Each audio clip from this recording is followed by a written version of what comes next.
Welcome everyone to Gatehouse Maritime's webinar entitled Protecting Offshore Pipelines with Data. My name is Joel Box and I am Gatehouse's sales director here in the US. I really appreciate everyone taking the time today to join the webinar, and certainly hope that you get some valuable information from it. Today's webinar will consist of a presentation followed by a short demonstration that'll showcase our pipeline protection solution for subsea pipelines, showing how it minimizes the risk of surface vessels damaging the pipelines, either with fishing equipment, anchors, issues around incorrectly reported draft, etc. During the presentation and the demonstration, if you have any questions, please enter them into the question and answer interface in the webinar software. And you should see it with the chat dialogue. The intention is at the end of the demonstration to answer any questions that have been submitted. If we don't get to your question, please be assured that we will reach out to you directly and provide you with the answers there. And then finally, this webinar is being recorded, and we will send a link to you via the email address that you registered for the webinar with. So with all that being said, let's get started. So the agenda for the short presentation is just a brief overview of Gatehouse Maritime, description of what we do for our offshore pipeline protection solutions, a little bit of information on how we do it. We then present a few of the benefits and talk briefly about customer case. And then we'll go into our software as a service solution to do a demonstration of some of the capabilities. And I'll say this over and over during the presentation, but what you see within our software as a service interface is also available via our data as a service API. And then we'll finish things up with question and answer. And the expectation is that the webinar will last around 30 minutes or so. So Gatehouse was founded in 1992 in Aalborg, Denmark. Today we've got about 65 employees and are going through an aggressive growth stage at the moment. The Gatehouse group itself consists of 3 different business units. We've got the Gatehouse Satcom unit that is focused on satellite communications software.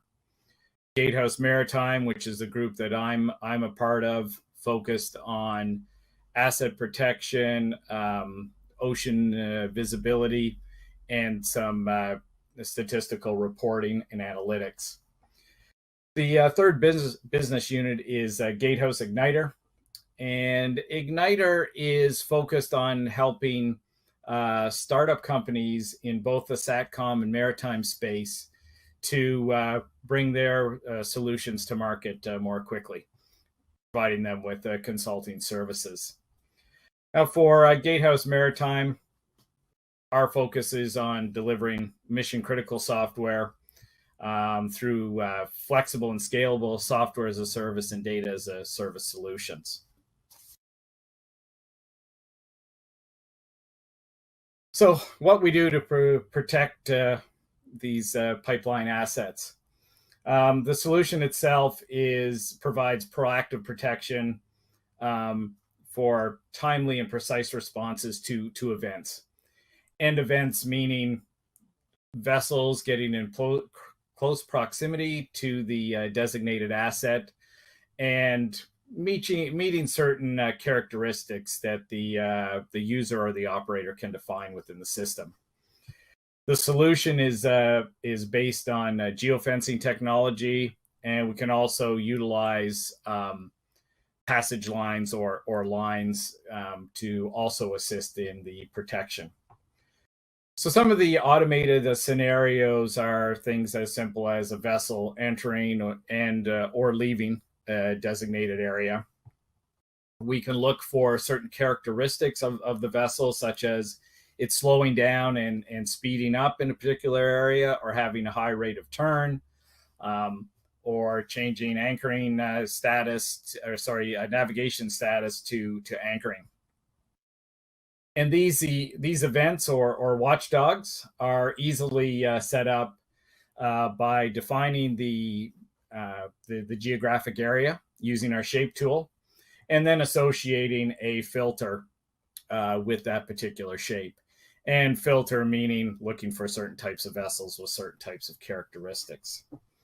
When these events are triggered, it is possible to get a visual notification if you are using our software as a service solution.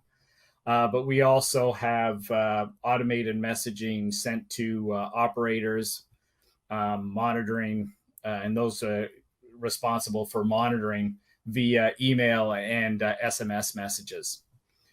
For those systems that are set up with AIS transponders or have a transmit capability, messages can automatically be sent through the AIS network to the offending vessels. So that is another option depending on the infrastructure set up for the system. And if you are working with a system that has that capability, then we also can provide support for the definition and broadcasting of virtual AIS aids to navigation to help mark the pipeline, whether it be a marking that is essentially permanent, or if there is maintenance going on the pipeline, repairs, etc. You can set up temporary virtual aids to navigation. So when we look at the overall say process or project scope of project, we have tools to assist with pre-deployment support. So that could be historical analysis of data, the generation of density plots, or historical track reports. We can look for near misses of vessels to particular points defined by the operator, and be able to provide an overview of the area to be protected to get an assessment of what the potential risks may be going forward. Then when the pipeline is deployed and operational, we have the tools for the real-time event detection that I was discussing on the previous slide. And then support going through the project. We can provide statistical reports on all the alerts that have been triggered over a particular time period. We can replay the data to be able to have users review a particular scenario or potential incident. We can do an analysis on the data and provide that reporting capability either as an output like a PDF file, or in formats that can be easily ingested into other GIS for additional analysis or comparison with other data that you may have collected. So we do see application of our solution across the entire project. So we come now down to the how, and referencing back to the title of the presentation of protecting these pipelines with data. And at the foundation of our solution is our data lake.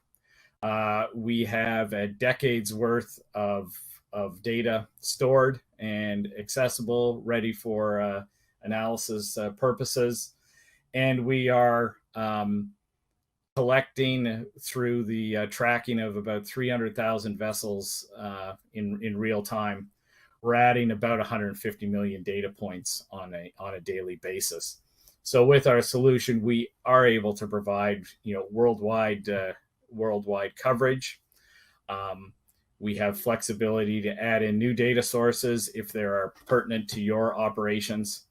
And we can bring in additional historical data as well into the database if needed. But experience has shown that we have a pretty comprehensive foundation to work off of. The software itself is developed in-house, and as I've mentioned probably a couple of times so far, available as software as a service and data as a service solution. So we use a standard REST API for our DAS solution.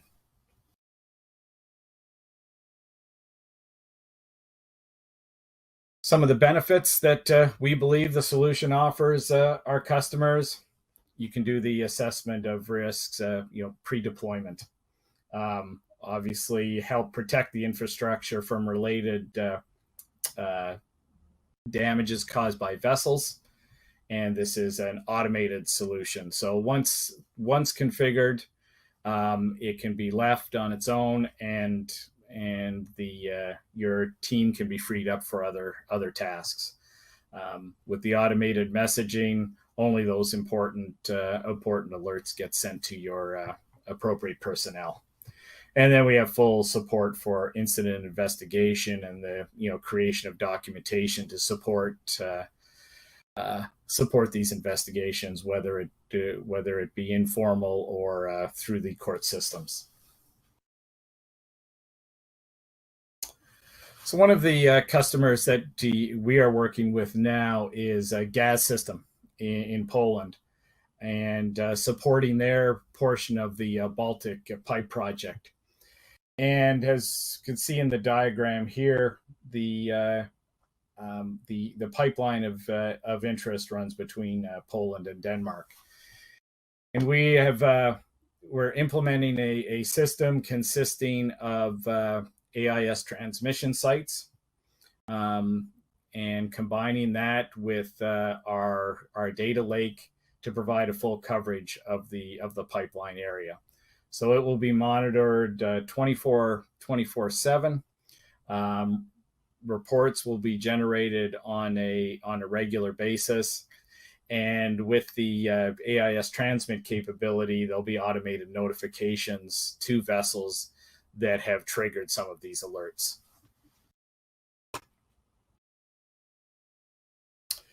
So bear with me a minute when I start up the demo. It may take a second to change screens.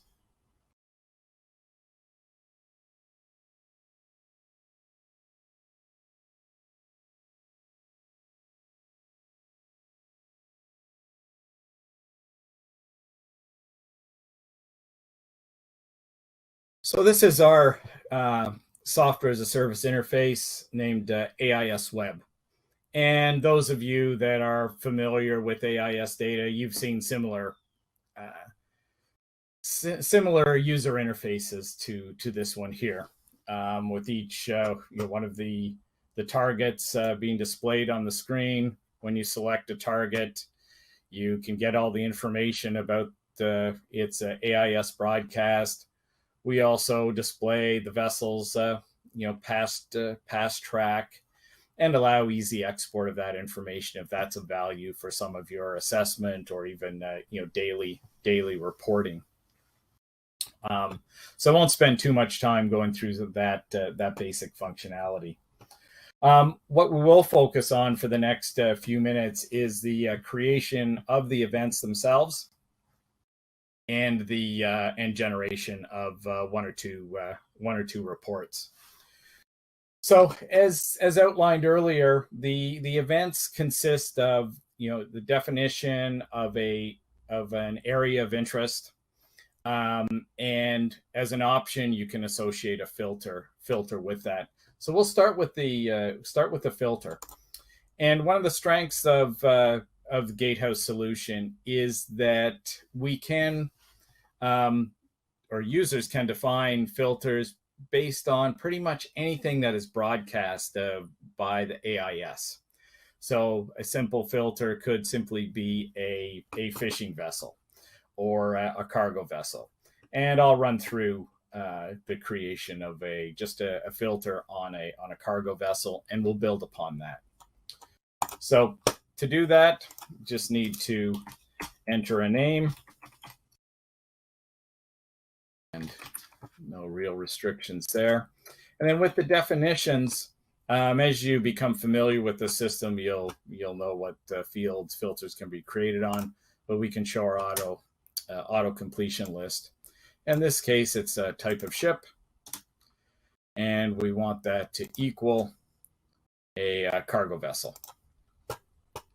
And then once we save that, we have JBO cargo listed. If you select the star, it will then enter that filter into the filter legend.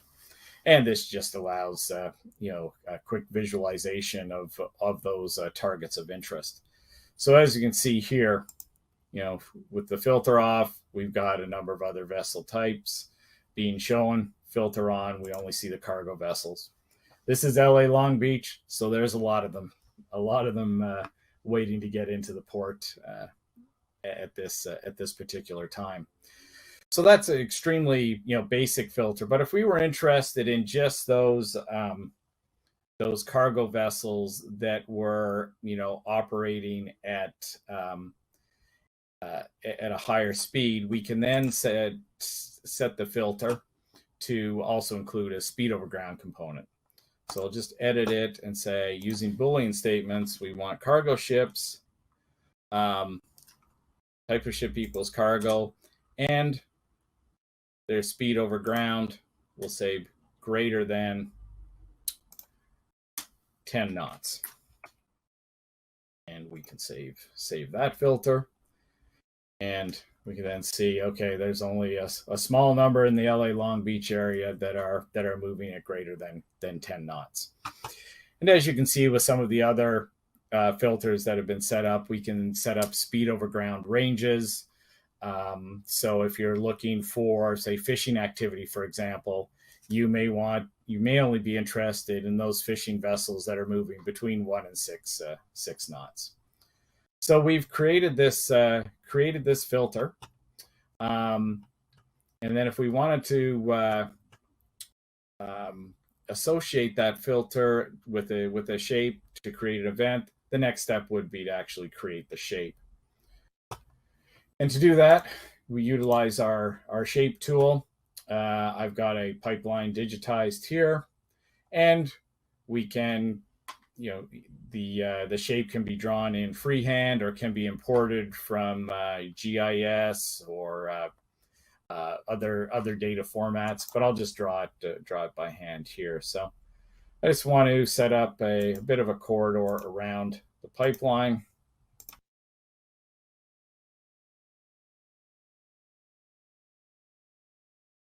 And like I said, we can we also actually have some tools to generate these corridors as well. But we give them give it a name as well.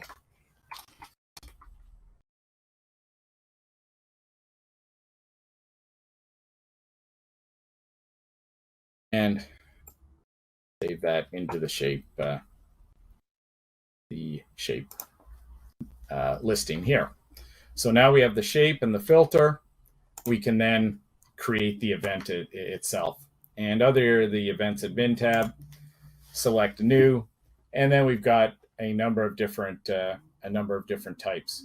We can do the simple area report, which is what I'll show you first, and select it. As with pretty much everything within a system, you need to assign a name to everything you create. We select the shape itself. We'll just use a simple the standard configuration here, and we're only interested in those cargo vessels that are we'll just go with cargo vessels in this case. We can then set up a notification. So if I want to be notified each time the event is triggered, I can have that email sent to sent to me automatically.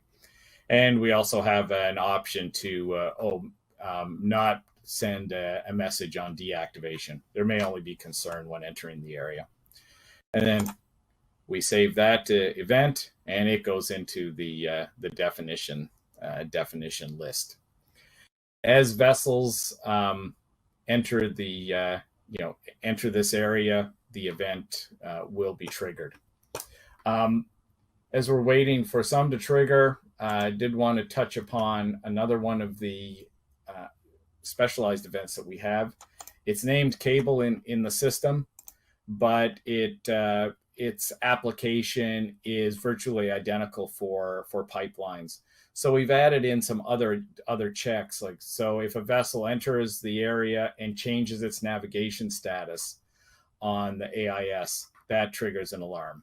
If there's invalid data being sent, that triggers it as well. You can see the listings there of all the options that are available. We've also got configuration for advanced text. If you're set up with a transponder, setting the acknowledgements, etc. So quite comprehensive. Since we're just in a short demo and have associated a filter with it, none have been triggered yet, but I did set up one earlier today with a larger area. And each one of the events that have been triggered, when you double click on the event, it will show you the time that the vessel entered into the area, and if it exited when it was deactivated. And since most of the vessels here are anchored right now, we're not seeing too many that are departing. But the JetCat Express was one that did that. So these events are all stored in the database. We can generate reports on them as well, so you can see how many events were triggered over a certain time period by certain vessels. A lot of flexibility and power to pull out that information that's of value to you. So that's a quick overview of the events, and as I mentioned, I'll just turn that off. And then with our reports, similar to the events, you select the type of report that you would like to generate on the system. Give it a name.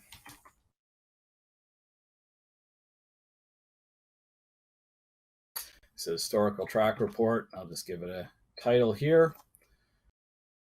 We'll focus on this area, and I'll just do a reports for a week's worth of data.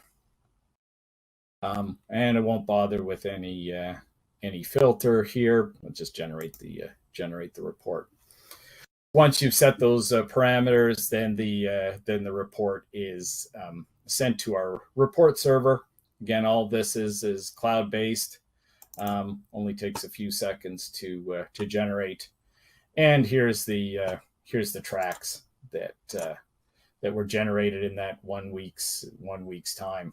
And we can dig further into each one of the records, look at their tracks individually, export this data, whether you want the graphic or you want an export of the values listed here below.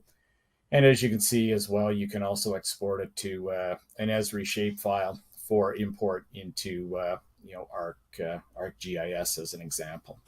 So a lot of flexibility to, first of all, identify that information of importance, and then be able to pull it out of the system. I'll say it one more time because I think it is really important to emphasize. Everything that I've shown you through our interface here is available via our web services.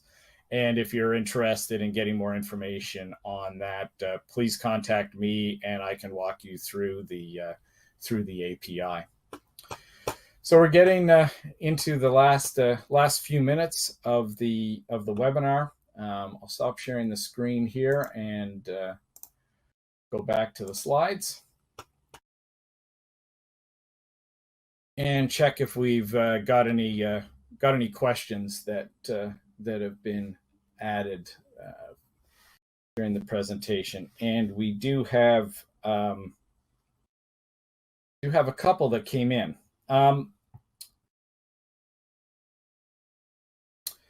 The first question was, you've talked about AIS data. Does the Gatehouse system only support AIS, or is there support for other data? Our solution certainly is focused on AIS, but we do have support for other locational data. So a timestamp with coordinates and information about assets. So we've done work with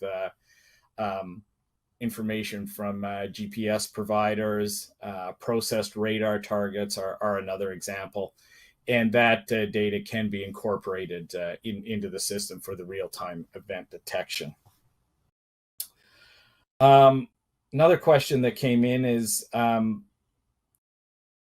can vessels be messaged directly without an AIS transmitter? And the answer is no, they cannot be automatically messaged, but there are solutions out there to be able to trigger an alert and then utilize another satellite-based service to reach the terminal on board the vessel. So that capability doesn't exist, but it's not. It does exist, but it's not fully automated at this time. And then the last question posed is, does Gatehouse provide the 24/7 monitoring services for pipelines or other maritime assets? And the answer to that is no. We provide and support the software and data as a service solutions, and continue to develop the feature sets there. We provide all the training on the use of the system, but we don't provide the services ourselves. If this is also something of interest to you, again, please contact me and I'll be happy to talk to you about some of our partners that utilize our solutions and can provide the 24/7 services. So yes, that was the last question. Here is my contact information, jbo@gatehouse.com. Said, please do not hesitate to reach out with any questions you may have. If you've got interest in getting a demonstration license, we're certainly happy to set that up and happy to talk to you about your particular use cases and how our asset protection solutions could be applied for your particular applications. Again, thank you very much for your time today. It is always appreciated. I hope you did get some valuable information from that, and I hope you have a good rest of your day. Thank you very much.